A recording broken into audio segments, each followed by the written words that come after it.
so dramatic. That's so Yeah. Things always changing, bro. Love it still. How is everybody? Thank you very much for joining us again today. Guys, this is the Call-In Show. Yes, I know it's meant to be on Wednesdays, but there was a Liverpool game, so we are bringing you it now. And, of course, I'm joined again by Enz. How you doing, man? I'm good. Appreciate the invite as always, Jamie, man. Big up to the chat. Should be a good one. I can't wait to hear what the callers and the fan base has to say. But big up as always. Yeah, guys. So what we're going to do, me and Enz are just going to chop it up for a little bit, wait for everyone to come in, and then we'll open up the phone line so you guys to come in and have your say. Yeah, so on the agenda today is a certain Darwin Nunez. I think we're going to have to talk about Darwin Nunez and his future at Liverpool and what we see him to be at the football club. We're going to talk transfers as well because Neil Jones had something to say on Redmen TV a day, and everyone has lost their marbles. In fact, we'll open that in a minute. And secondly, things on my channel that I'm just going to let people know about right now. So as people might be aware, I did a pre-recorded for my match ratings from last night's show that's up on the channel right now that you can go and watch. I'll be doing that going forward now, guys. So my match reactions, my player ratings will always be pre-recorded and up on the channel probably the next day after every single match from now on, guys. Little 20-minute videos where I'll just give my player ratings, and then I'll just throw it out there, and then I will do a video, the live video, the day after that to talk about situations in the game and stuff like that. So you got more of a happy Jamie and not a miserable Jamie when I go live. So everyone gets the best of both worlds then. My player ratings are up, so go and watch that. It's only a 20-minute video, guys. Watch that after this, guys. Go and check that out. My ratings can look a bit, harsh at times. I will say that, like I gave Darwin a 5 yesterday, and I gave Kanate a 7, and people were going at me and say you should have been an 8, and like, come on, I gave Mo Salah an 8 yesterday, and everyone said he was crap, and yeah, so my ratings might not reflect, but in the comments of that video, guys, go and tell me where I'm right or wrong, usually wrong, and let me know why I'm wrong. To be fair, Jamie, you gave better ratings than I did, to be fair. Yeah. I mean, I try and be quite fair with my ratings. I try not to go too over the top and stuff like that. So when I watch a game, I'm like, sometimes a player will impress a certain individual more than impress another individual. It all depends what you like in your football, ain't it? So that's what I like about that sort of thing. And I thought I think with everyone, Trent was probably everyone's man of the match yesterday. Trent was incredible. I thought Mo was actually really good yesterday. It was just bits of his game.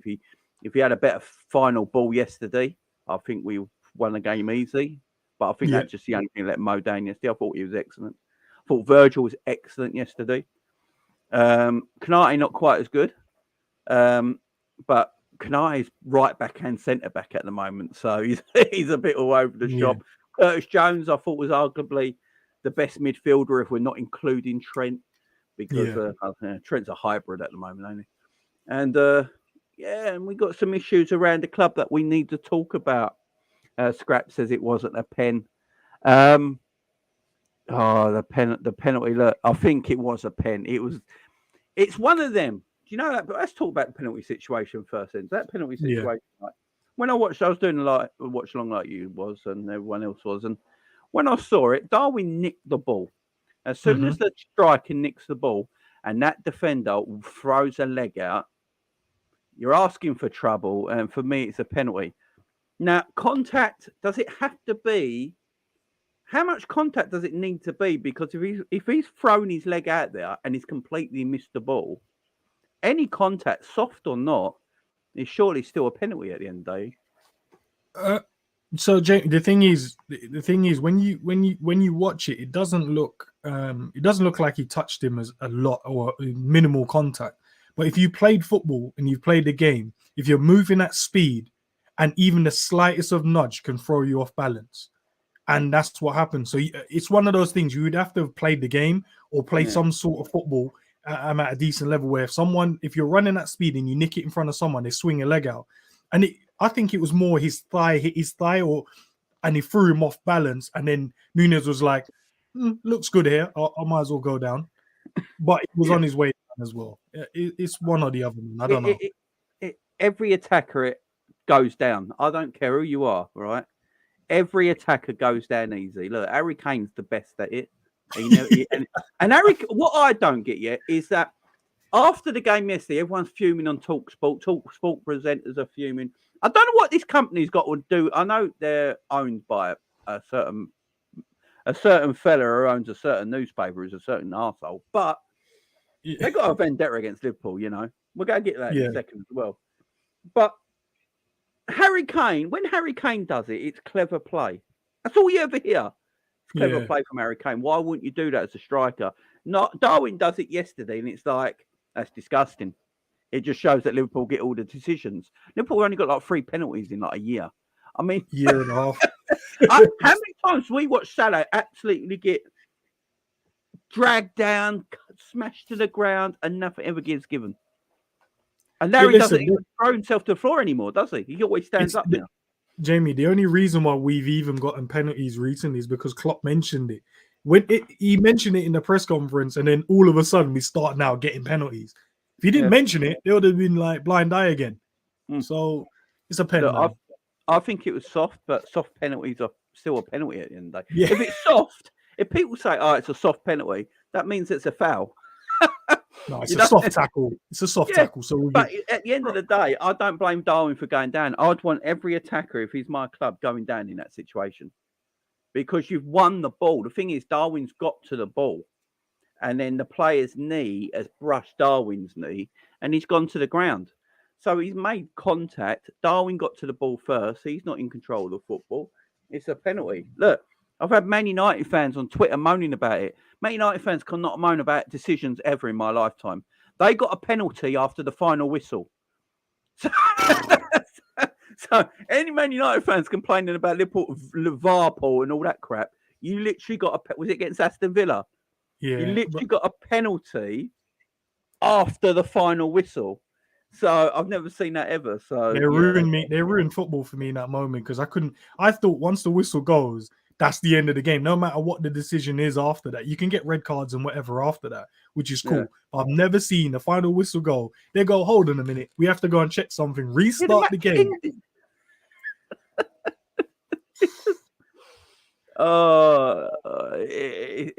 It's mad. It was a penalty, soft, whatever it is. But look.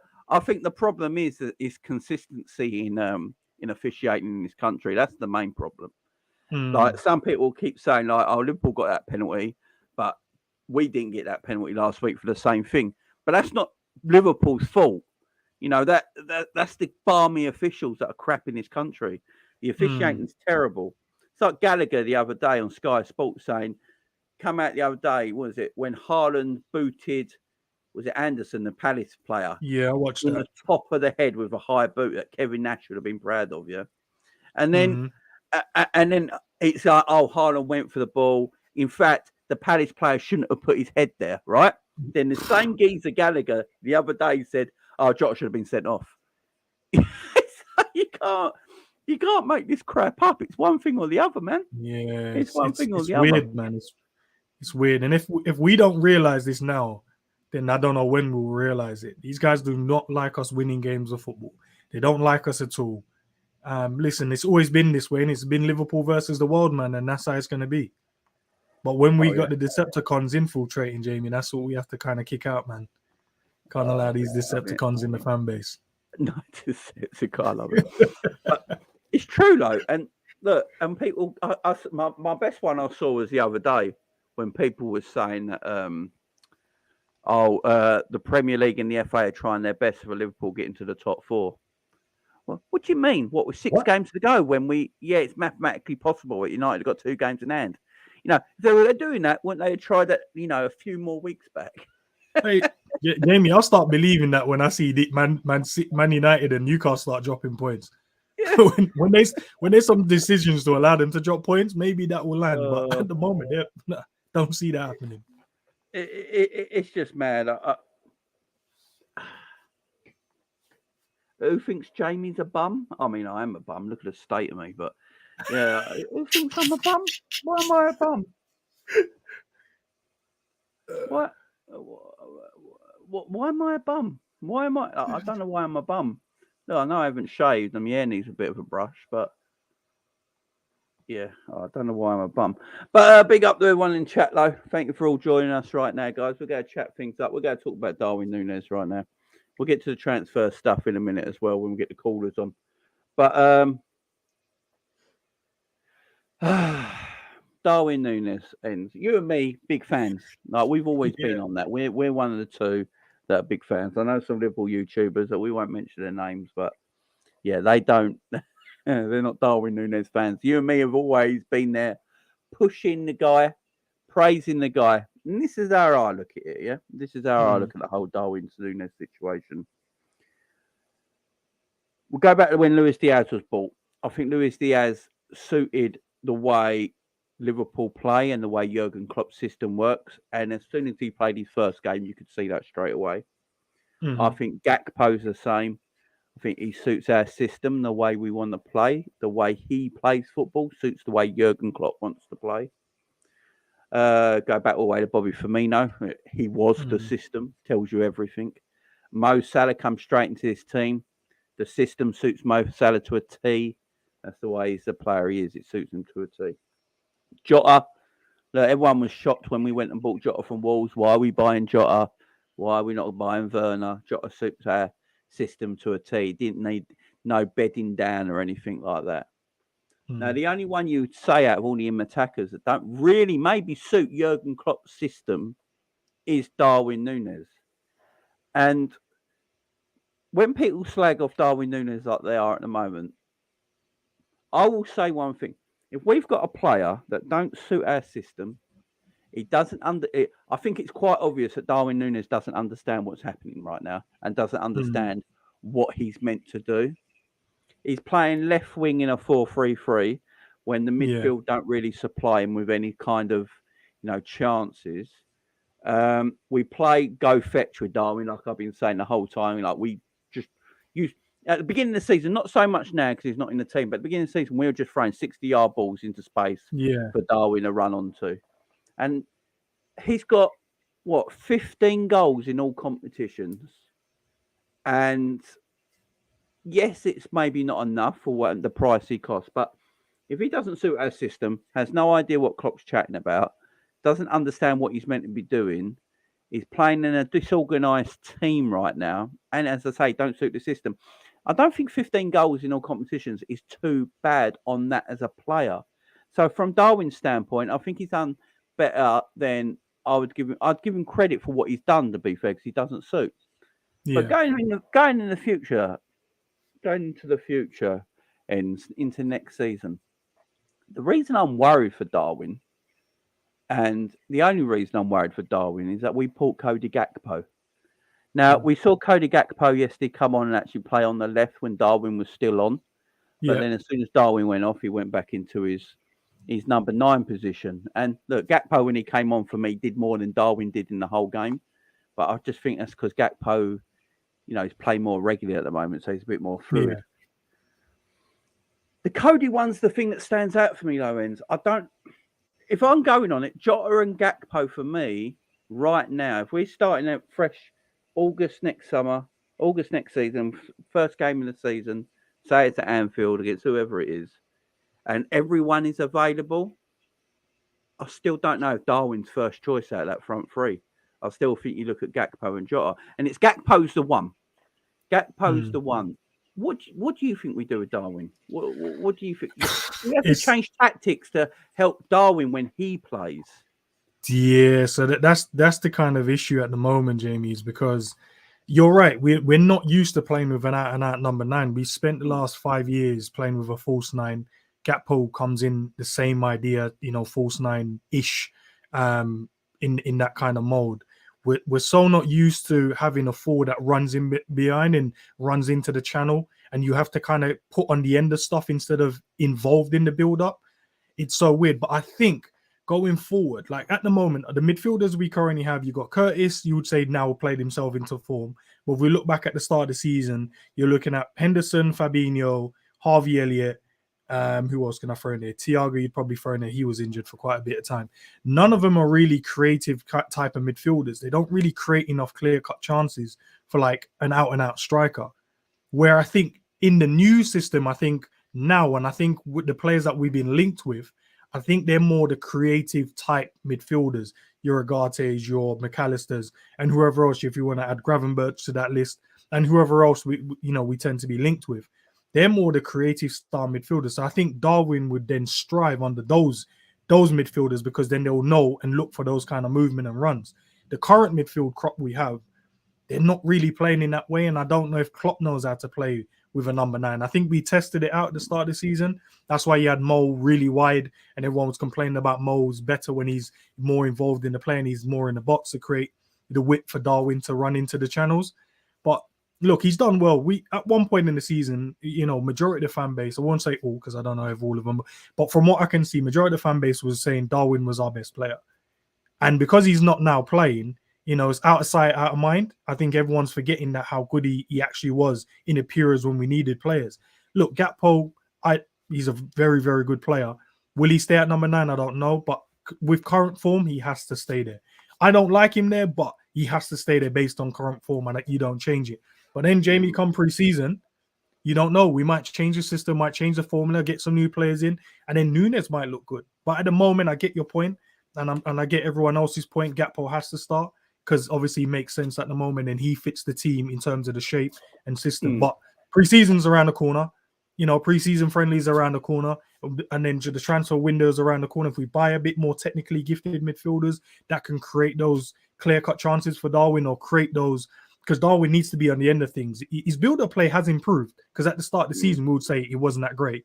But, let's see what happens, man. I don't think we should write him off so early, man. He's only been here for a year. He's still adapting to this new... And he's come here with a team not underperforming, and now the system's changed multiple times during the season. Just give him a bit of chance, man. Let him have a good preseason under his belt, and then we'll go from there. That's just my opinion, but I'm clear everyone... I can't wait to hear what the callers have to say about it. Yeah, you're right with the Darwin stuff. Look, Liverpool ain't going to just fob him off. The man costs 65 million. Liverpool go keep up with him, you know what I mean? But right now, where we stand right now, look, he ain't going to be much in the squad in the first team till the end of the season. But it's just what... So if I looked at Man City, so they got Haaland up front at the moment. City adapted the way they played for Haaland. It took them halfway through the season, and then they suddenly started clicking into gear. Understanding him, And then they started really feeding into Haaland, and Haaland started to get better and better as a player as well throughout the season. He's a machine now. And, City's team, City are not quite as quick and pacey as they used to be in certain positions and in transition and all that. They're more direct now. City are more direct because they know they've got a killer up front that they need to be direct too. They, if you go have someone at Haaland, you don't want to pass it around 40 times across the midfield. You just want to get that ball as quick as you can into the forward line and get them crosses and cutbacks into the 6-yard box to Haaland to bury. That's what he's great at. I know people go on about he's just a tapping merchant. He's more than that. By the way, if he was just a tapping merchant, why ain't every other striker doing that? There's an ability to get into them positions, and City have worked out how to play the Haaland strengths, and it's all coming in together nicely.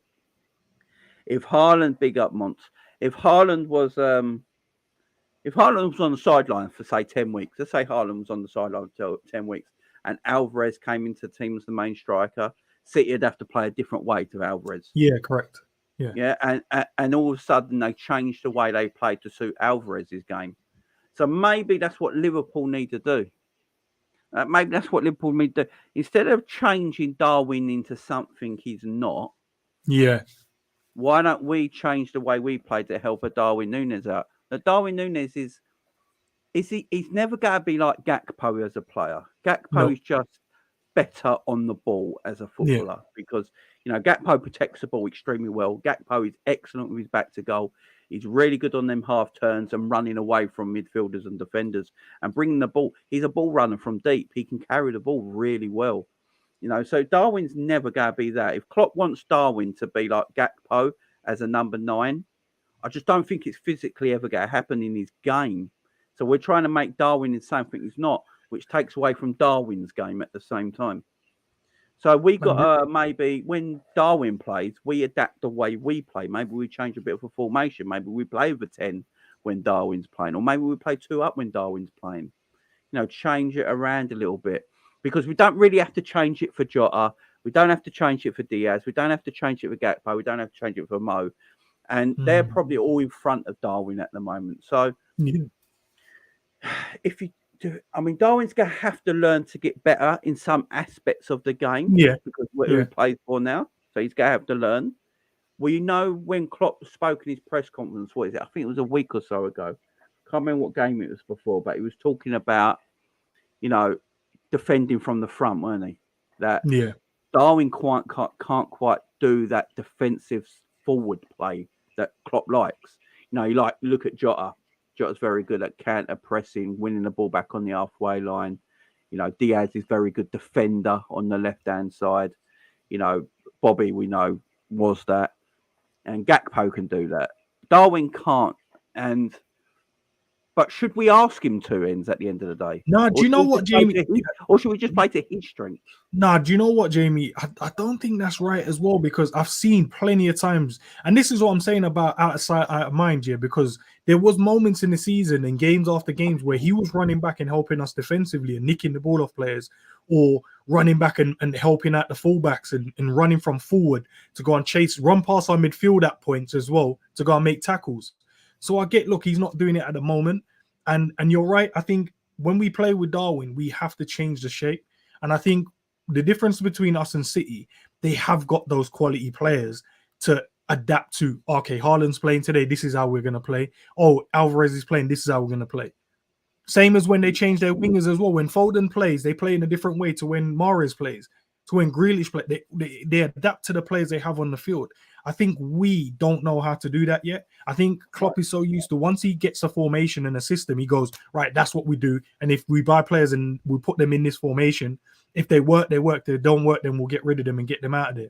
Where with a Man City, I won't even use Man City, you got other clubs as well that can do the same thing. If they got a certain player on the pitch, like, okay, we got two hold-up player, we're going to go long into him.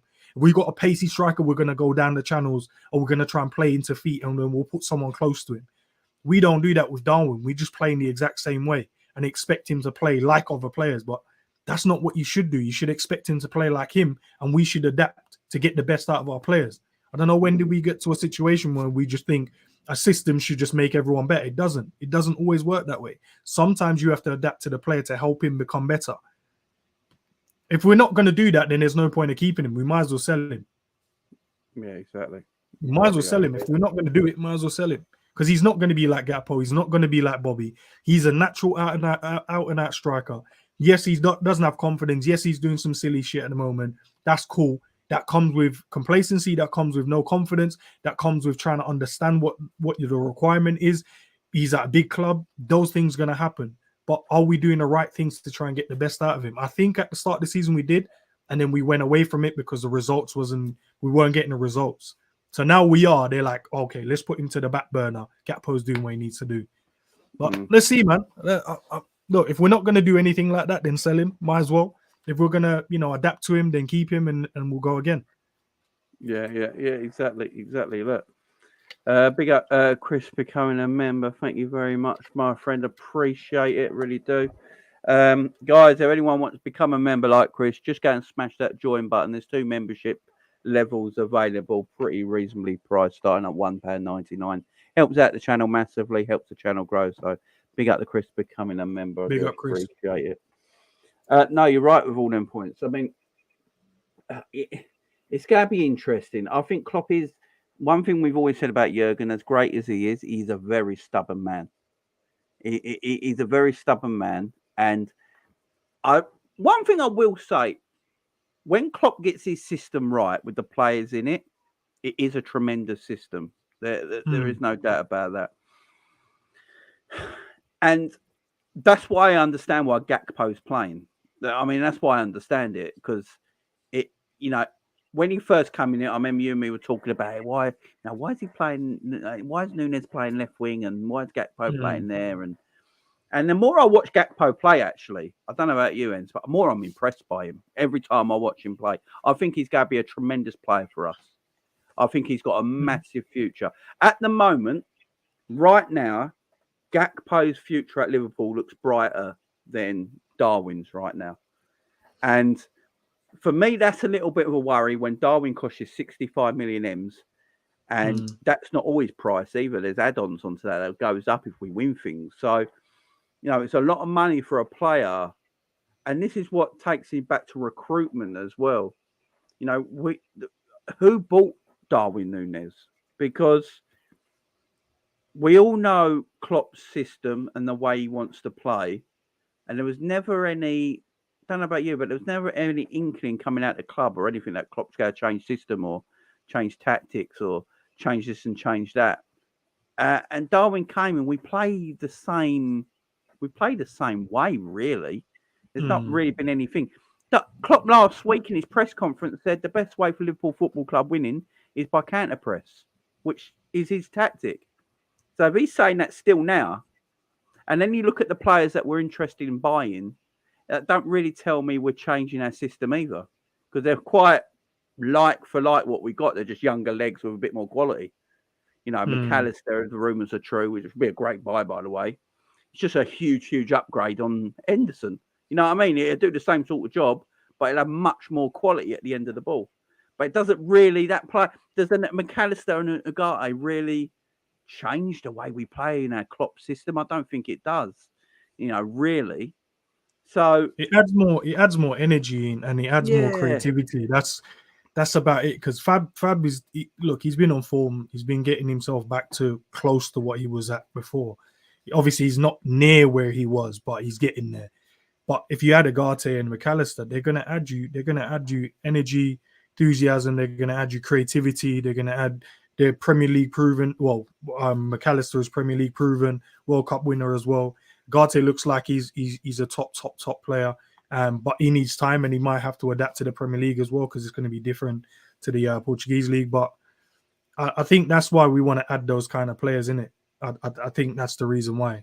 But to the Darwin situation, Jamie, I really don't know. Look, Gakpo does suit it. And look, when we were shouting about Gakpo earlier on, I did a show with Zabiri on it as well, on his channel. And we were talking before he even signed for Liverpool. And when we did sign him, we were the one that saying he was good. People said that he wasn't quick enough. He wasn't good on the ball. He technically wasn't there. But now that's what I'm saying. The more and more a player plays and you get better and you improve, people start to change their mind.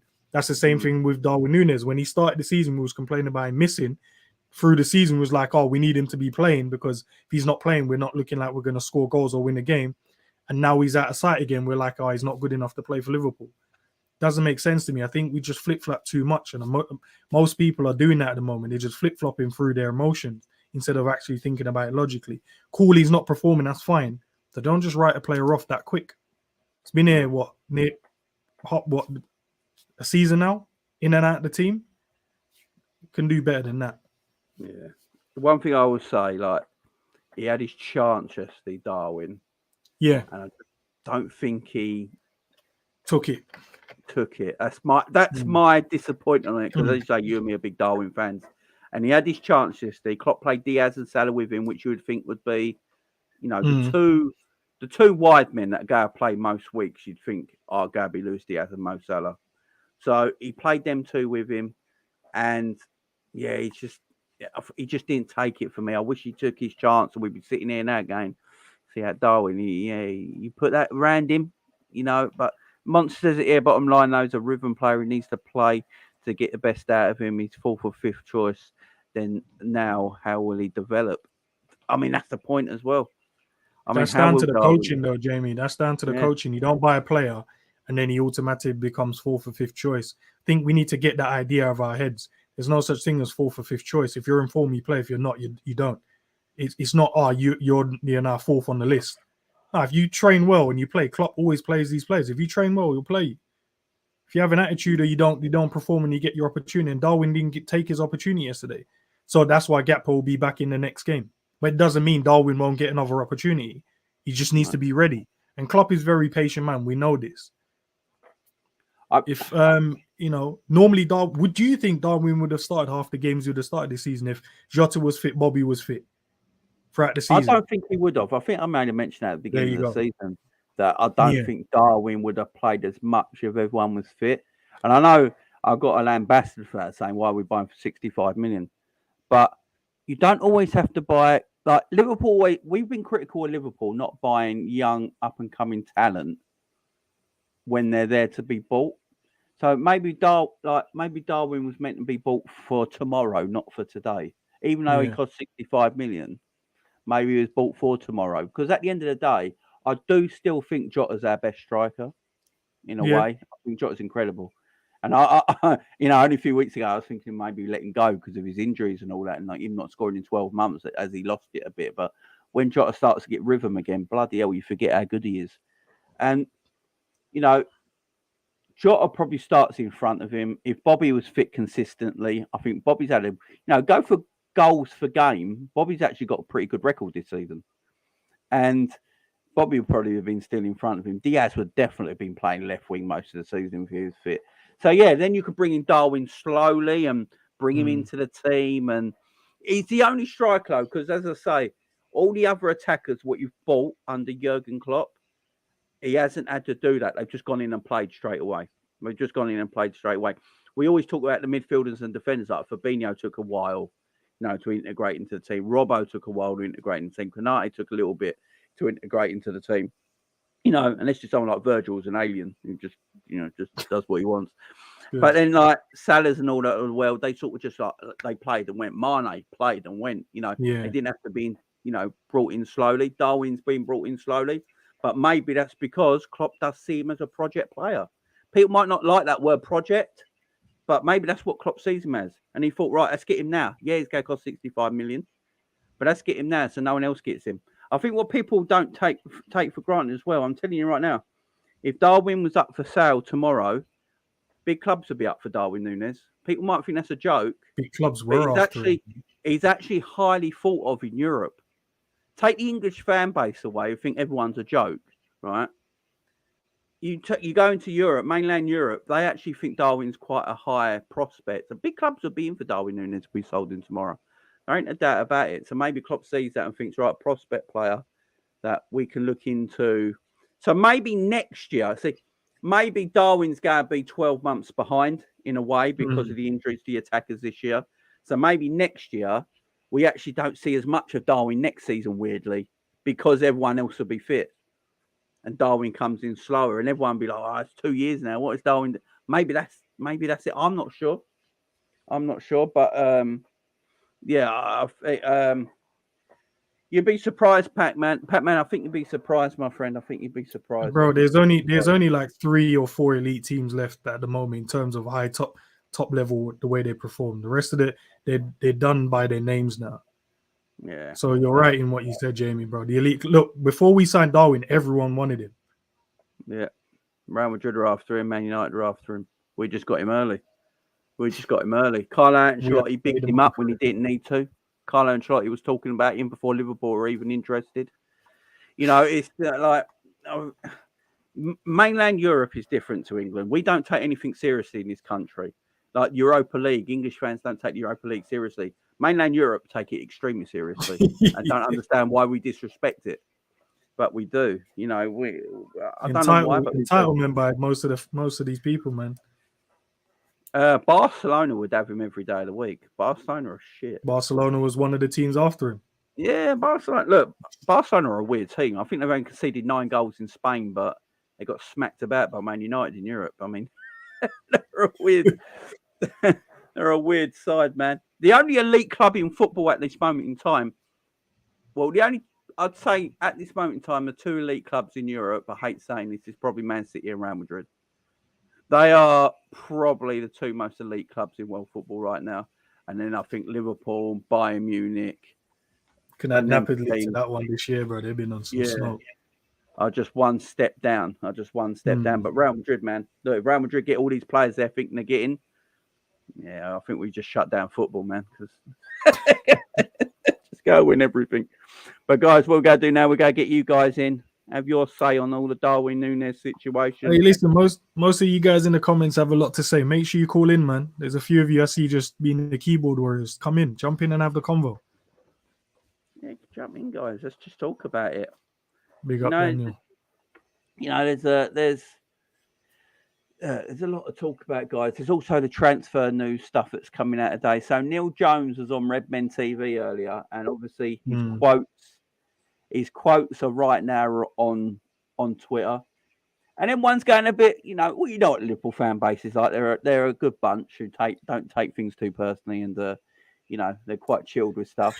But yeah, so everyone's gone a bit nuts over what Neil Jones said. Now, what Neil Jones said is something in his opinion and his opinion only, that Liverpool might look for more Premier League quality of player than going abroad and finding a player this summer. And the way he put it down to, so Neil Jones is basically saying, if you go and watch the Red Men TV, I would put the clip up on this channel, but because it was meant to be behind a paywall interview, that he just put a little clip up on their YouTube channel, they might copyright me for it. So I won't do that, guys, just in case. But go and check it out, guys. It is on their YouTube channel. And, he's basically saying on there that, the players that Klopp might want this season, because of what's happened to our midfield and we're 12 months behind and everything's a mess, he might want players that are just ready-made straight away for this season. And then next season, get them other players from other leagues to join where we're a better outfit. Because like he was saying, like for Fabinho's a quality player, but it took a few months to settle down in our midfield, in our system. Can Liverpool afford to go and buy a player that isn't used to the pace of the Premier League, bring them in this season, and not make them wait a little bit before they get in? Because Liverpool need to go straight away next season. I understand what Neil Jones is saying. Liverpool need to hit the ground running straight away next season, and so I can understand what he's saying, but people have taken it literal, like he's spoken to John W. Henry, and now you're getting like all the Henry people on Twitter saying like, "Oh, John W. Henry's being cheap, going over with Premier League players, relegated players."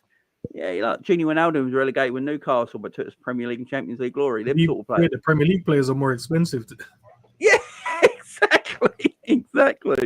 Mount is like 80 million apparently, but it's not about cheap. Declan Rice is 100 mil. So, Alexis McAllister, if he is the first player through the door in the summer, for me, that's a great bit of business. That's a great bit of business. Right, let's get Bruno in to have his say first. Big up, Bruno. How you doing, man? I'm good. Thank you very much. Right, Bruno, you got 3 minutes, my man. Off you go. Well, basically, right, it's ridiculous. So I've seen that report where they're saying how they're going to only go players that are in the Premier League. Like, that's a bit stupid, isn't it? Like, what in the name of garbage is that? I think this is an excuse once again from John W. Henry. This guy is pissed off, but at the same time, Klopp has only got himself to blame. He's only got himself to blame because he wasted 2 years to get Bellingham, and then you don't get him. So now you've been left with egg on your face. You've basically wasted 2 seasons for nothing. And now he's gone off to Real Madrid. He's going to have to take some serious... I'm going to say this now, and you might not like this. In my opinion, Klopp has got until the 1st of September. If I don't see improvements between the 1st of September and the end of September, I want him gone. Now, you might think that's a bit harsh, but that's just how it is, unfortunately. He's not bought any midfielders. You wait 2 years for Jude Bellingham, you don't get him, and now you end up in a situation like this. You've got Ugarte of Sporting Lisbon. Go and get him. How much? What? £53 million? That's peanuts. You've got Kone of flipping Borussia Mönchengladbach. Peanuts. Like, go and get these players. The midfield is clearly a mess. Sort it out. Don't just stand there like a statue. And the thing about Nunez, right? Our fan base, they need to just get off his back. Like, he's not been here very long. I've said it many times. This guy needs time to adapt. It needs time to adapt. Yeah. Right? Some players get it straight away, and then there's some players that take time, right? And also, why in the name of garbage does Klopp? Why does he take him off? That's another thing that's pissing me off. Why doesn't he give him a full 90 minutes? Yeah, I mean, he's never had. I don't think. He's not played 90 Has he minutes. completed 90 minutes in Premier League football this season? No, he hasn't. No, he hasn't. Sure, he must have. I don't think no, he hasn't. And that's I can't think of a game he's completed. Right? The game against Fulham was absolutely, it was so boring. It was so boring. You scored 1-0 penalty, which was a clear and obvious penalty. I don't know what everyone is complaining about, saying that's not a penalty. If that's Fulham, the other end, everyone's going, that's a penalty. And I'm going to say this now. Talk Sport and Chris Sutton, I'm calling you out. This guy has an agenda. This guy has an agenda against Liverpool. This guy and Mark Gallagher, I think his name is, that referee, he's got an agenda. These referees, they need to be sacked. They need to be sacked. They need to have their contracts ripped, and they need to be sacked from the Premier League because it's absolutely appalling. Anyway, my 3 minutes are up. So. Yeah, man. Big up to you, Bruno. Me and Enz will chop that up now, my man. Love you as always, Bruno. Thank you for coming in, my man. Thank you very much. See you soon, man. Yeah. What was the deadline day for Klopp there from Bruno? 1st September, I think Bruno said. 1st of September. Okay, no. What's that, stage 2? Okay, I've given him 3 stages anyway, so that's around stage 2 period. So if Bruno don't bring out a T-shirt with what in the name of garbage on it, he'd be doing himself a disservice. Bruno, you need that. It's your quote, man. You need that on your shirt. So what we're saying, Nunez just needs to run the games, find his form, needs to learn the way that we play. That was his first game up front in a new system, by the way. Yeah, it's madness. Look, he's right. We have got to wait on Darwin. I think if we're still talking about Darwin this time next season, next May, then we got issues. And then we got to have a serious talk about, do we just let him go? The other talk about John W. Henry being cheap. Look, the man is, you know what I mean? The man don't even buy Freddos no more because they went up. It just it is what it is. I'm not going to get too much into that because we know what the ownership is like. But look, it's just Neil Jones's opinion, ain't it? And he thinks I can understand some of the points Neil Jones is making that we need to hit the Premier League straight away next season. We haven't really got time to embed people in that ain't used to the Premier League. So people like McAllister and all that who sort of already play a system quite similar to Klopp's with the counter pressing and the high press would fit in straight away, wouldn't they? So what do you reckon, Enz? Yeah, no, players like that would easily fit in the new system. He's right about giving Darwin some time. With the Klopp thing as well, look, I've given him 3 stages, man. He's on stage 1. He's doing very well, man. He's won all of his games in the first stage. I want to see what his summer is like. What we're going to look in terms of the system going forward in pre-season. And then stage 3 is like the first 10 games of the season. See how he does. And if there's no improvement in any of those, then look, without people getting emotional over it, sometimes you have to move on for you to move forward. So. Yeah, man, but he's doing well. Stage 1, look, 5 wins out of 5. I can't complain right now, bro. Klopp can stay right now. But yeah, look, get the Premier League, the proven players make sense. Arsenal did it. In terms of they signed in Zinchenko and Jesus, helped them transform their team because they're so used to playing against all these teams. Makes sense, man. Makes sense getting some Premier League proven players in. There's no adaptation period then. No, exactly. All it will just be around the system. Yeah. Apart from that, they know every team in the Prem. No, I agree. And we definitely got to hit the ground running next season. There's no doubt about that. Right, we're going to get our next guest in. Hasn't been on for a while. Big up the Ram. How you doing, my friend? I'm good, man. I'm good. Ram, hopefully your first statement is apologies first. Why? What's going on? What's going on? What's the man got to apologise for? Well, what about no. I give you the Shota one, but the Curtis Jones one, I don't need to apologize. I was actually one of the few people that actually gave him a chance, So I'm good with that. The Jota one, I still say it. I still back what I said. If I get stupid money for Jota, I'm talking. Originally it was 120. Now it's gone up to 150. Then I might hear it. But if someone bids for, I love Jota, but if someone's bidding 150 million Jota, I'm letting him go. There's no doubt about it. No, I gave Ends the figure of like 120. Then he did. But yeah, it's interesting. I've got a question. Like, why is it that people are afraid of criticizing certain players? Like, is it the fact that they'll get labeled as a hater, or the fact that they get labeled as they don't support the club, or they're like they're a glory hunter or whatever? Why is it that people are just scared of criticizing a player if they're playing badly? Like, is it just knack of Liverpool fans that whenever we criticize, people think we're hating on them? And there's certain players in this team that have, I want to say, run their course, but they've been getting away with murder, and one of them is, I don't like saying it, Andy Robertson. We need to have a conversation about Robbo.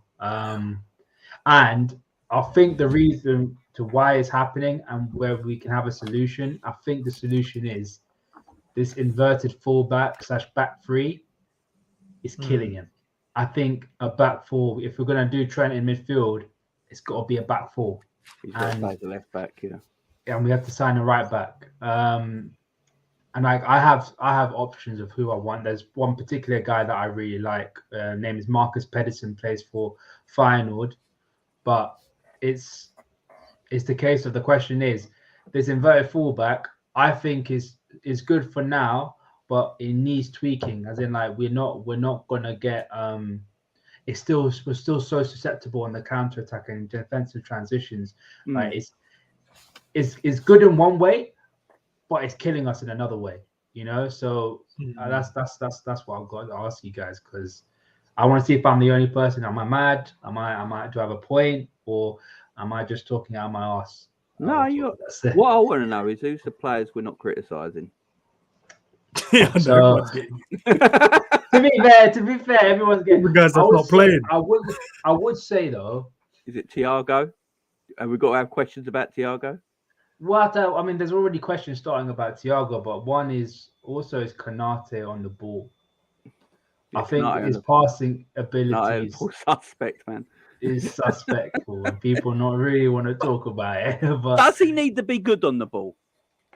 He needs to be competent. I don't even think he's competent. Does he need? Virgil's good on the ball. Can Virgil just be good on the ball and Konate just be a defender? Do they both need to be good on the ball? Virgil's great on the ball, I'd say. Yeah, Virgil's great on the ball. But does Konate need to be? I think he needs. If he wants to play in a Jurgen Klopp system as a centre back, I think he needs to be a little bit better in the years to come. But the man is young, ain't he? That's one thing we got. If he was 28, I'd be thinking, we might be. No, but what is he? 23. So he's got time on his side to learn that more of his game. And the more he's played for Liverpool, you can tell. When he first started for Liverpool last season, I think he was more rash than he is now. Like, he's taken that out of his game a little bit. His positioning is a little bit better than it was last season. But that's coming with maturity. He gets older and learns his position more. But yeah, I think we've been blessed with Joel Matip, who's probably the best at bringing the ball out from the back. He's actually decent. I think his best asset when it comes to him on the ball is the fact that he's quite good driving out from the back. Like, he can't be stopped. No one stops. He's got his pace and strength. Yeah, but when he has a little bit of time and people telling him, let's see if you can spread the ball around, it's a bit like, nah. You don't really want him to do the 50-yard diagonal, do you? To be fair to him, Ram, I think Virgil's more the ball player and Konate is the aggressor. So Konate will be the one that's just flying into people, and yes, you're right. He does sometimes need to calm down, because even I said this. He was a lot worse in the West Ham game because he just decided he wanted to go and tackle everyone. But for this game, he was a lot more calmer. I think Virgil kept the reins on him a lot more in this one. But you're right. But he will improve, Ram. Just give him some time, and he'll get better Yeah, because he's 23. If you look at Yeah, maybe slightly. I'd say the last 20 minutes, he did like play a couple of decent passes into the midfielders in terms of punch passes. He was punching it into them to allow them to turn and play. And he's gotten better because before he used to just pass it and they used to get intercepted all the time. But he's improved a lot in terms of that. But he's 23. 100%. You're a defender, but 100%. you get better with age. Put it this way, I'd have him over Upper Meccano right now. So 100%, 100%. Everyone was told a lie about that guy, I swear. Yeah, Ram, big up to you coming on, my man. Thank you for joining in as Big up, always. Ram, bro. Man. Appreciate it. Don't be a stranger, my man. We'll get you on some shows soon, yeah? Yeah, of course. All Brilliant. right, see you guys there. See you later on, man. In a bit, bro. There is one thing I need to ask everyone though. So all the callers coming on, everyone in the live chat right now, and yourself, and do we have to talk about Thiago? Now he's out injured again with his hip. I don't know how he did that because he was jumping barricades the other day. I was, in the dugout. So I don't know when he did this hip. But I say he's out injured again now till next season, and he's not going to be back till the rumours is he might even miss pre-season next year. So, yeah, he's not meant to be back till like July time. And it depends what time in July with our pre-season in July. So, he might miss a little bit of it. What do we do? Because he's got a year left on his deal. I don't think Liverpool will go extend his contract. Technically, he's our best midfielder. There's no doubt about that. But we can't rely on him, can we? And that's the issue right now. What do you think we do? I wouldn't have ever entertained that conversation, but because he keeps getting injured, there's no point of just having. I think it's more of a because I really like him as a player and I know how good he can be when he is fit. But if you're becoming unreliable, then there's no point. There's no point of us keeping you in the team or keeping you at the club if you're never going to be able to give us or show us what you can do on the pitch. There's no point. And if he's injured past pre-season and his contract runs out, then I think we should just sell him. I think we have to. Barcelona, I heard, is interested. I don't know how true those rumors are, but I think we could get some money for him. Whatever it is, could be 10, 15, 20 million, whatever it is, just kind of get something back for him. Because his injuries, he just keeps picking up the same type of injuries. And it's always this hip thing. So maybe is it something that they've kind of tried to never do the operation on and they've kind of just let it heal or whatever it is. And I think now they've gone, okay, keeps doing this, keeps coming back. We might as well operate on it and kind of get this sorted. So I don't know what the injury is or what type of injury it is. But that's a great shout, because it is always hip injuries. Have we just prolonged it and said no surgery, and now it's like he just needs surgery? If he has this surgery, does that mean he's going to be less injury prone next season? And if he is, then if Thiago's mostly fit for next season, you'd keep him. There's no shadow of doubt. Yeah. He's our best midfielder. But if we keep it, it's a big one for Klopp in the summer to think about, because if we keep him and he gets injured in the first few games of the season, he's out for like 12 weeks. It's like it'd be mad because we're like, we could have gently let him go in the summer, and then got a player in to replace him that's more available and it's going to benefit the team. I mean, Demo's happy. I know, big up Demo. I know he's happy because his boy Curtis is taking Thiago's spot right now.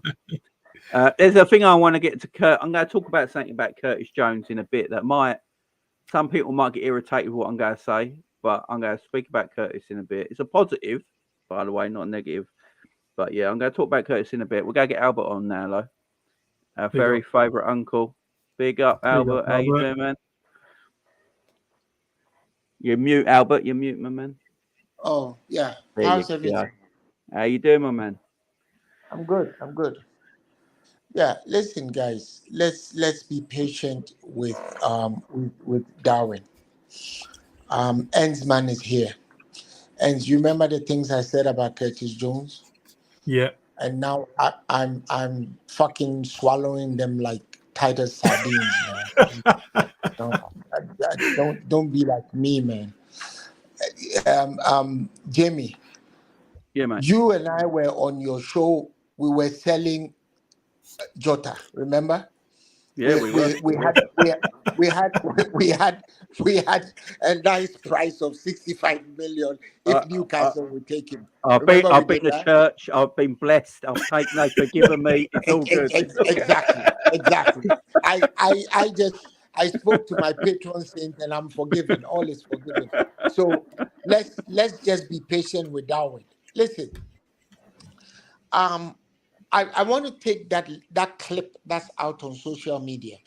And if there's one thing I have to agree with Klopp about, social media is destroying football and is destroying footballers. Because that clip with Darwin apparently looking like he had fluffed the pass that was supposed to come to him. Yeah, it was Trent's fault. that was on Trent. It wasn't on Darwin.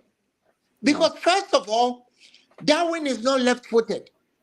If it was Haaland, you could have said that. So that pass should have gone to his right side. Trent took a touch. He took too many touches of that ball. I think at least one more touch than he should have taken. Yeah. And so at that point, he should have used Darwin as a decoy and taken the shot. So how is that his fault? And when Trent's exclamation was not at Darwin, he was upset with himself. Yeah. So why have we taken the clip, reduced it to little bites, and then put it on Darwin as if he was responsible? And hey, let's everyone forget, if Darwin hadn't dived for that penalty, we didn't win the match. After his dive, if he had taken the penalty and scored, everybody would have said Darwin was so great.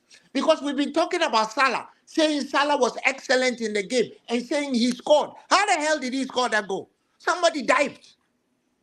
And had it been Salah on the ball at that point, he wouldn't have had the sharpness to go for that penalty.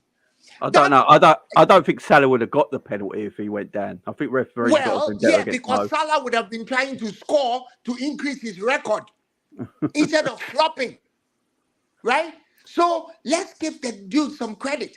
He has scored 15 goals after not even having played 90 minutes. So let's give him the credit. He'll get there.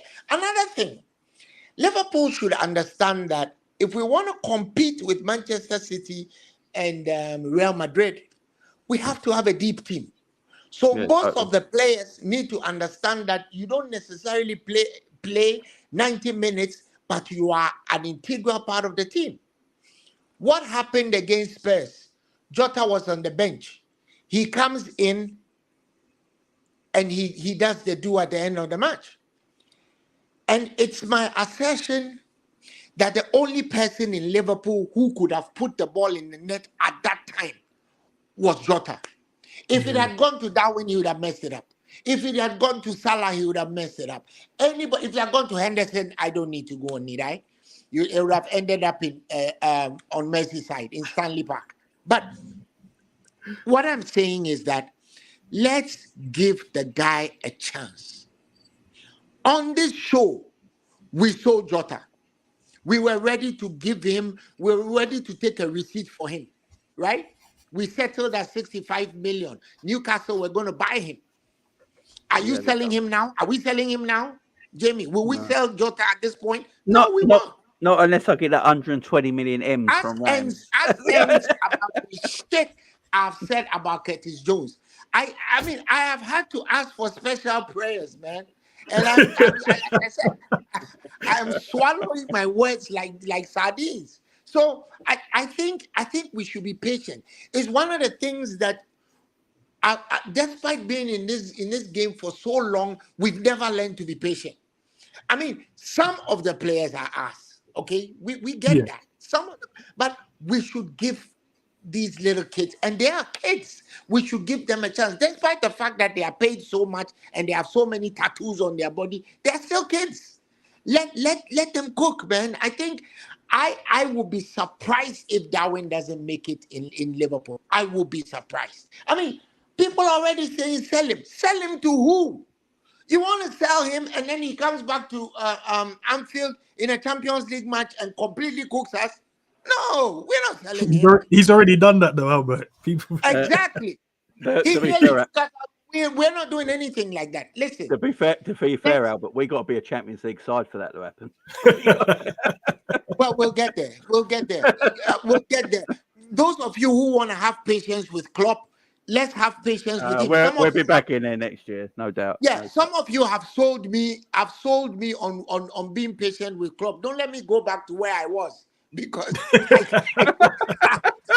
I could regress, man. I could go back. Albert's in a good place at the moment. Albert has been good.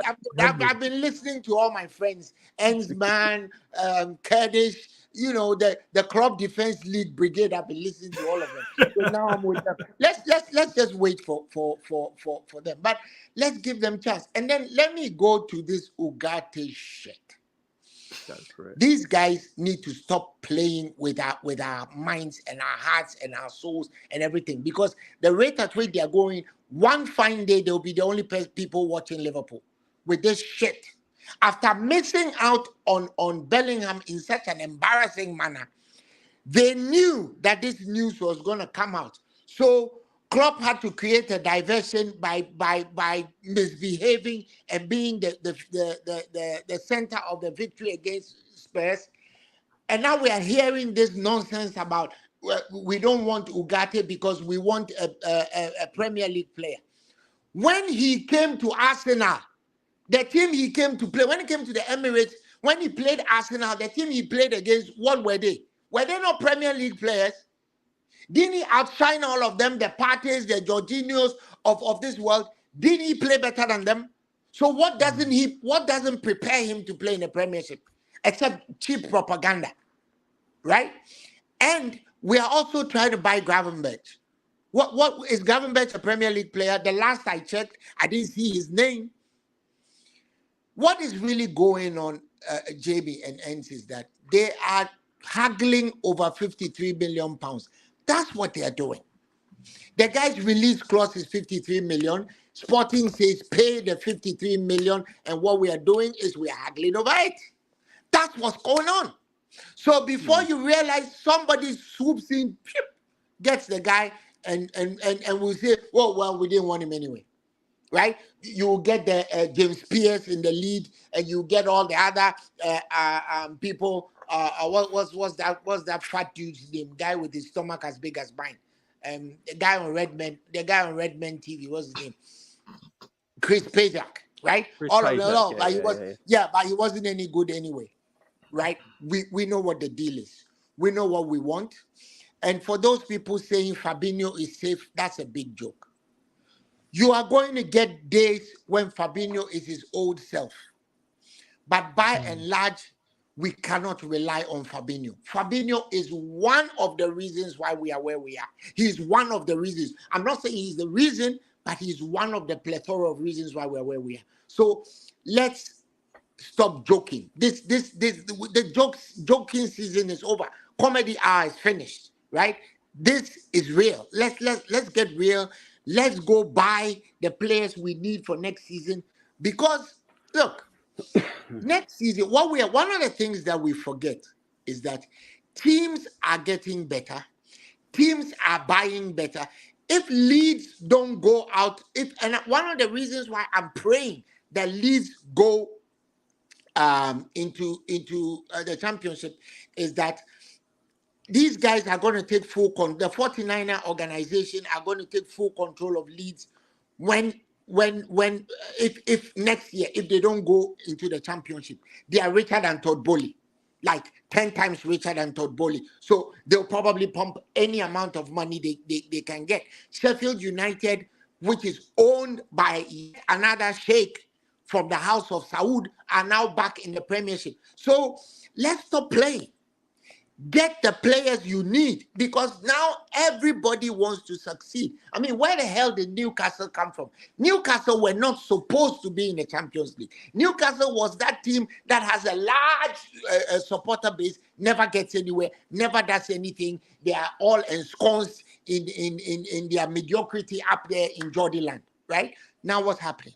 So next season, somebody comes to buy West Ham, spends $1 billion paying for players, and Liverpool keeps going down. Liverpool, look, the comedy hour is over, man.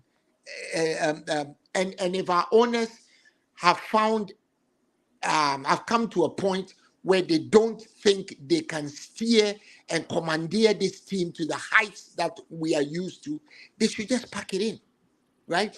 We don't give a shit about the Anfield Road extension. We want to win, right? Liverpool Anfield could be a park surrounded by a hedge. If we are winning, we are fine. We don't give a shit about all those bricks and mortar improvements. We want to win. Buy the fucking players and stop faffing around. Fair Thank enough. you very fair much, enough. Albert. Thank you very much, man. Albert, Thank you very much. We let you Yeah. speak there, Albert. Big up to you, my man. You Thank you for coming on. Jamie, you are on record. You nearly sold Jota. I was on record, but look, I've been blessed and everything's been taken away from me. So Albert, but it was you and I.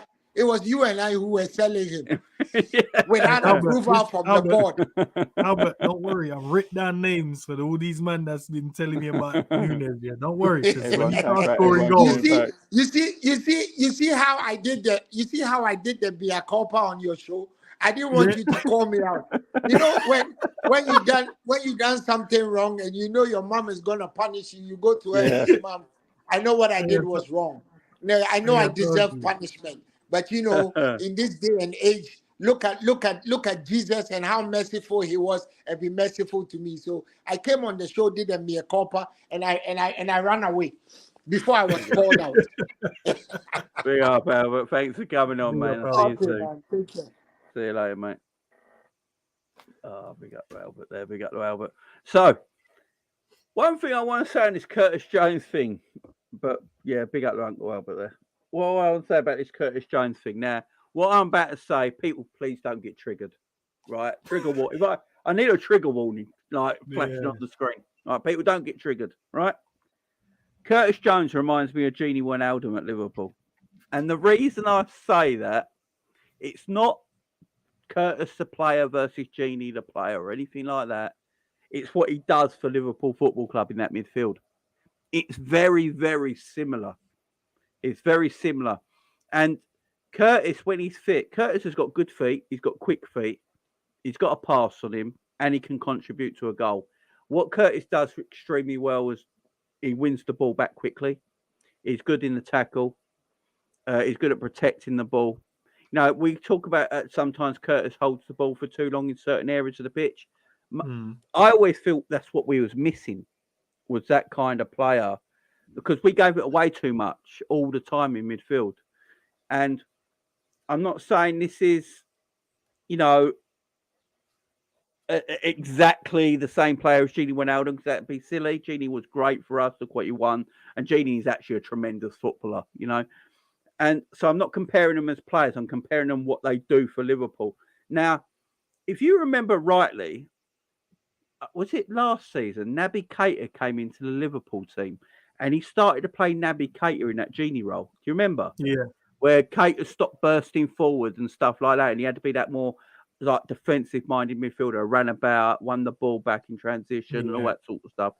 And Keita's body just broke down. He couldn't continue. And now Curtis is doing it. So what I'm seeing there, and this is what I keep talking about with Klopp's system, I don't think it's going to change, because he's looking for a player that can do that kind of role in that midfield. That's what he's been looking at. And maybe he's always been thinking Curtis can do that in his midfield. But the problem with Curtis this whole time has been injuries and keeping his body healthy. And to Curtis last season, he had the freakiest of injuries, his eye getting pulled out in training. I mean, that's just... And then what is it? Is it shin splints he's been suffering from for a long time? And he had like a thigh problem. He went away for an under 21s and came back with a knock. But look, it makes sense what I'm saying, though. Yeah, no, he's definitely that type of player. I think he's making it his own role. And look, we're always gonna comparing it to like what Demon's saying into Genie. But I think Curtis is turning that role into his own way. I think he has the ability to add more because that's all I've been asking for. So yes, he's good at holding the ball up. Yes, he's good at slowing it down. He's very good technically as well on the ball. But I just want to see him add assist and goals to his game. He added that against West Ham. I want to see him continuously add that because I think he can always get into those areas, get the chance to score. Look, in the last game, he could have had a couple of assists if his passes was a bit more on point in the last stages of the game. But look, man, great player. He's getting the opportunity. Let's see what happens, man. Let's see what happens. He's got 4 more games for the end of the season. I'm pretty sure he will play most of these games, if not all. He ain't being dropped, is he? Look, he's. I mean, you could probably say Trent's been our best midfielder, but on paper, Trent's a right back. But apart from that, Curtis Jones in this run we're having has been our best midfielder. It's not, he tracks down that left-hand side really well. He wins the ball back high up the field. I was watching it yesterday against Fulham. That's when I realised how well he actually does off the ball. I don't think we watch players enough off the ball sometimes and the work they do.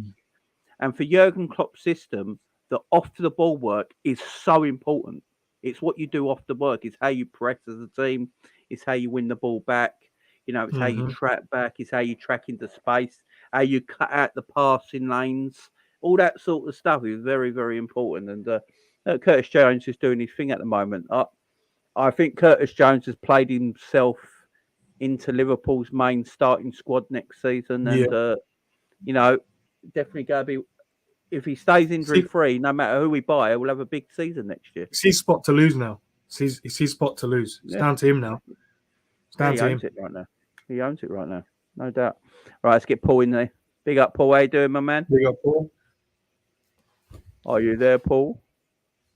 Paul. He's waited so long, poor sod. He's probably gone on a tea break. Right, we'll come back to Paul in a minute. Oh, there he is. Hang on. There he is. There he is. Okay. He just had to zip it up quick. Yeah, evening, boys.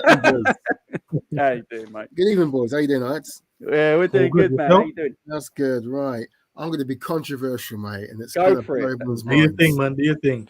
Right. We're here for it. I'm going to propose that we sell Darwin Nunez and sign Ivan Toney.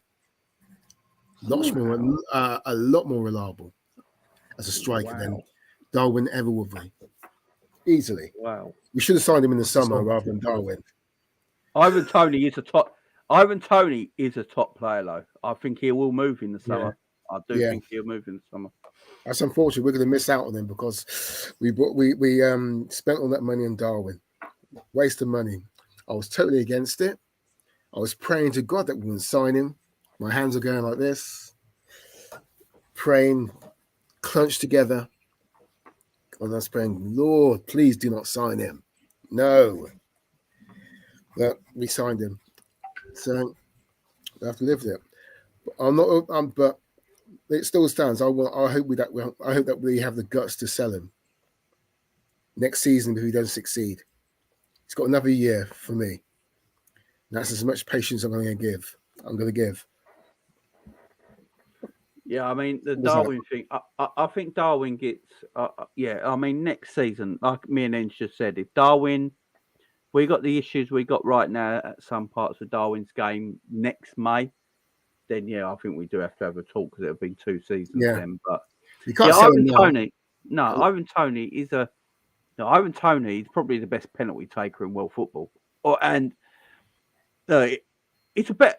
It's a very good player as well. I think it's just under. He's got everything that Darwin's got more, in my opinion. It's English.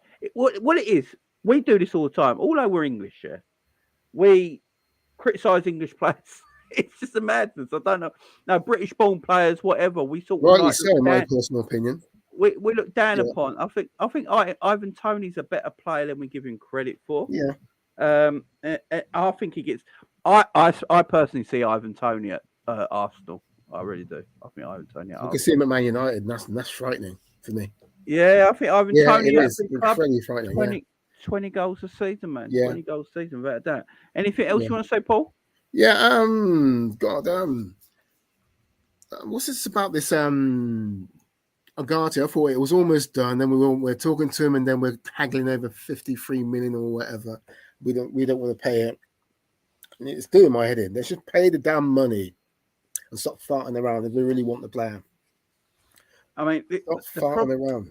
Doing my head in. You know what the problem is with all this stuff? It's because there's like links on Twitter from like Portuguese journalists, German journalists, Italian journalists. Fabrizio Romano says it, and then Neil Jones, who's a Liverpool-based journalist, will say, I don't trust Liverpool-based journalists at all. I don't trust anything that comes out of their mouths. I don't trust any of them because they have an agenda. They're closely knitted to FSG, and will not say anything against FSG, obviously because of access and all that kind of stuff, But that's just that's how I assess it anyway. Yeah. No worries, man. No worries. Yeah. I look. Thanks for your comments, Paul. As always, my man. Okay, thanks for having me on, mate. Good. All right, no worries. Always. Hey, you take care. You know that. Take care, man. See you later. Bye. Right. Our last caller of the day, Jersey boy. How you doing, my man? Sorry to keep you waiting. No, you haven't been keeping me waiting. I've just been doing some graphic design stuff, so I've actually been using my time wisely. There you go. First of all, I want to ask, because I haven't seen anyone say, how are you both doing today? Because it seems good, like man. The weather Appreciate has improved in England. The weather's improved in England, which is nice to see, other than having to sit in rain, wind, and shit weather. Till tomorrow when it's meant to pour down, but yeah. Oh no! Don't tell me. Is it supposed to rain tomorrow? Yeah, it's going to rain for the coronation for him as well. So I'm supposed to be playing bloody football tomorrow. I don't want to be playing in the bloody rain again, for God's sake. Best time though, Jersey, bro. It's the best time, man. It is, but it is the worst when I had long hair before, so I had to literally nearly turned into Jack Grealish. I had to buy a head, and it was if I'm going to buy a headband, but I was like, no, I'm going to cut my hair. But in terms of Liverpool, I want to quickly talk about the Jude Bellingham stuff, because I think the Jude Bellingham stuff, I've always said that if he doesn't come to Liverpool, he goes to Madrid, because if you look at their midfield, Kroos and Modric, they can, of course, Kroos and Modric can do a probably a year or so, but I really do feel that they feel that Bellingham is the final piece of that puzzle, of that midfield. Then maybe the year after they can go look at the attack. And it is a shame that we're not getting him, but I've always said that our rebuild is too big for one player. I'd rather spend on 4 or 5 players, but the problem is, do any of us have any faith that we're going to do this rebuild properly? Do you think we're going to rebuild properly, Jamie? It depends what everyone's what they think a rebuild is. Everyone's going to think differently. I'm going to think this player. Ends might think another player. Other people in the chat might think that player.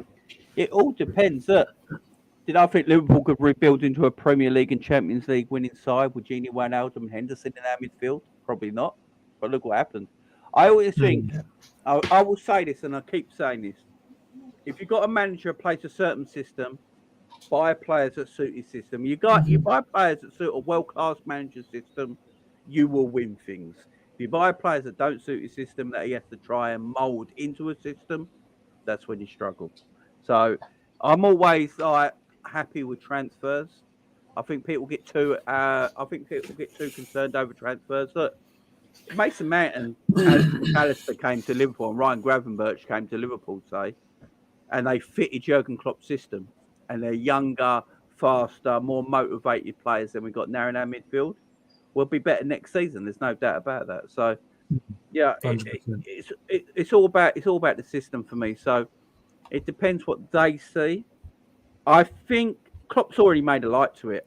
By the players we must be interested in, he said to it, Liverpool fans on social media might not like who we buy in the summer. Which means, know it. Which means that we got eyes on players that he might think the fan base might not like. But No, I weren't on YouTube much and Twitter much when we bought Gini Wijnaldum, so I can't remember the talk back then. But I'm sure people would have been a bit like, "Oh, why would Ryan Gini been relegated Newcastle?" You know, people was Jamie. They were saying that he wasn't good enough to play, and people said, I remember Liverpool fans not wanting Mo Salah when it was after Mo Salah. You know, there was Liverpool fans not wanting Mo Salah, and I remember listening to YouTube channels, Liverpool calling shows, and all that, and people going, "Why are we buying this Mo Salah guy? I'd rather go get Julian Brandt or something like that." It's like, what I mean? No, be careful, be careful. Jersey boy, anything else you want to say, man? Talking about the Darwin Nunez stuff as well. I think Albert was slightly correct as well, because I also do think maybe Darwin wasn't thinking properly in that moment. Trent didn't do the pass correctly, but is there maybe also thought that maybe Darwin realised it was offside? He was offside. With the Trent ball. Yeah. So if you look at it. So either way, if Trent does the ball correctly and Nunez scores, he's offside. Yeah. Look, Darwin timed his run, and then that's when Trent needed to release the ball. But then Trent held it for, like, say, 2 more seconds, and then what he has to do is hold his position. And because he held his position, he went into an offside position then. So more Trent. I think Nunez, for me, he's clearly a player that I think once this rebuild is done in the summer, you will see the real Darwin Nunez. I think when we've got a good midfield, good defenders, maybe a new right back or stuff like that, it's complete reset in the summer, new mindset. You will see Darwin Nunez cook. I'm telling you, I think Darwin Nunez will cook next season once this thing is fixed. But I do think till the next 4 games, Nunez doesn't start. I think he's been 4 or 5 choice, but it's pre-season, new players, everything. I'm telling you, he's going to cook, and I'll keep saying again, I really, really, really, really want us to sign Kefren Thuram. I think Kefren Thuram be amazing. He could be a player. Again, as I say, it's all, we've all got different players we want to buy. Some fans are not going to be happy with some fans are going to be happy. But if they fit the manager system, if he fits Klopp's system, then look, will Curtis Jones play for many more Premier League teams above us? Maybe not, but he suits the way we play, and he's going to look a good player for it. So, I'm not too concerned. I know some people are, but we'll wait and see, man. We'll wait and see. Right, guys, we're going to end the video here today. We end the show. But one thing I want to say, guys, if you guys watch Coppish and you see their backgrounds and graphics, well, that's my man Jersey Boy right here. So, guys, if you want anything done like that, Jersey Boy's your man to go for, guys. I do need more clients. So thank you. I do need more clients. I've been doing nothing at the moment. So all the graphics you see on Coppish, guys, the backgrounds the boys have got at the moment, all that they have on Coppish, Jersey Boy does all that. So if anyone's interested in all that, go to Jersey Boy. Jersey Boy, what's your Twitter so I can find you, man? My Twitter, I've had to change it. Let me just double check I've got the right one, because I don't want to lead people to the wrong account. Let me just check 1 second. Okay, so it's WOF official YT. So for World of Football official YouTube. So WOF official YT. Channel's World of Football. If any channel needs graphics, hit me up. There you go, guys. That's what you need to do, guys. So, guys, we're going to end it there. Great calling show as always. Thank you very much for everyone joining us. We do appreciate it. Guys, I'll be back tomorrow with a match preview for the Brentford game. Ends, what you got going on, man? Same thing, really, man. Tomorrow I got the same thing, but tonight I've got the day after podcast. So, yeah, if guys want to tune in to watch that, it's going to be good, man. There you go, guys. There you go. So make sure you go and do that. Go and subscribe to Jersey Boy as well. Guys, we're out of here. Enjoy the rest of your night. See you tomorrow. Bye.